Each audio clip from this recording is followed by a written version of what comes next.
Hi, Bonnie. Debra, how are you doing this morning? I'm well. How are you? I'm great, thank you. Well, first of all, I have to tell you that I'm having a really hard time adjusting to my Thursday night TV lineup because I really miss you guys. Oh, thank you. And I was wondering, how hard or was it for you to get up that first morning after you guys had finished that last episode and go, oh my God, I'm not going to see these guys every day? It was devastating.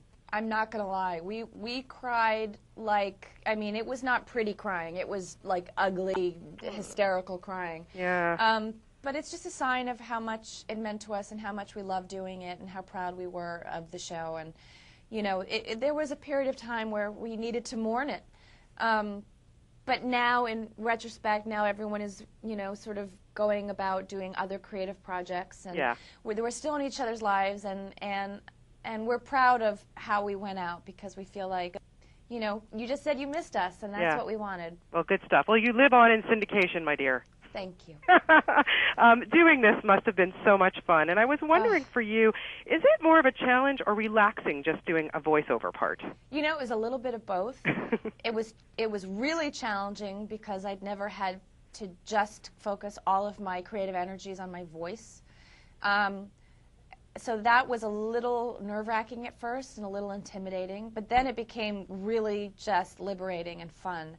But I loved the fact that I didn't have to worry about putting on any makeup or brushing my hair or dressing nicely. I just could wear sweatpants and roll out of bed and do my thing, and it felt liberating on every front in that regard, and obviously to work with the people I was working with. Martin Lawrence, Ashton Kutcher, and Gary Sinise, they're just incredible actors, and Jill, who wrote and directed the film, comes from 8 years at Pixar and both Toy Story movies and The Bug's Life, and she is just brilliant. And I got to see the movie on Monday with my three nieces, and it is so visually phenomenally gorgeous, and it is so funny. My father fell out of his chair laughing. I'm now a hero to my three nieces because I'm Ranger Beth in open season, and I'm thrilled. It's Sony's first animated feature ever, and I'm thrilled to be a part of it.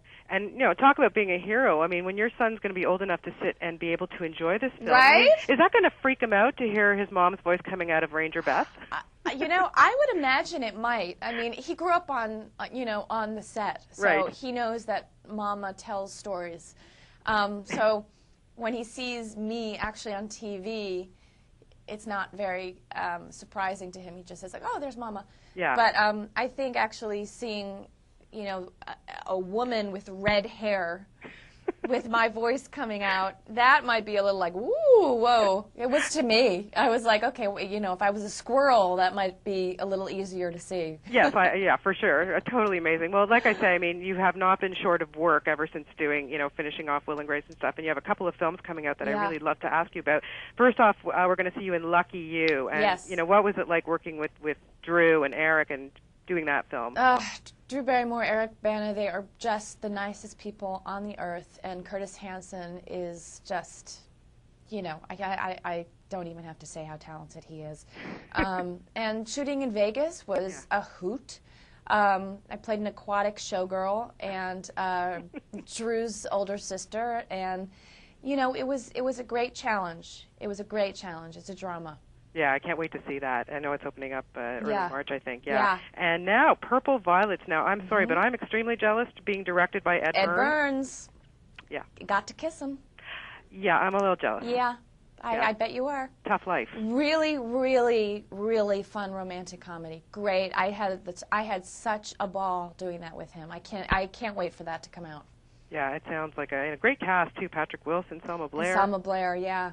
Wow. Very good, Debra. Keep up the great work, I have to say. Thank and then you're going to be shooting a mini-series now in Australia? Yeah, well, I leave in a month. It's called The Starter Wife for USA, and it's a 6-hour mini-series. And I'm, very busy right now in pre-production for that, so I'm very excited about that. And obviously, promoting Open Season, which opens Friday. And well, definitely. I've got a young son, and I know he's chomping at the bit. Oh, good! And just before I sign off, this is a personal question I have to ask you. It's been bothering me for like 5 years.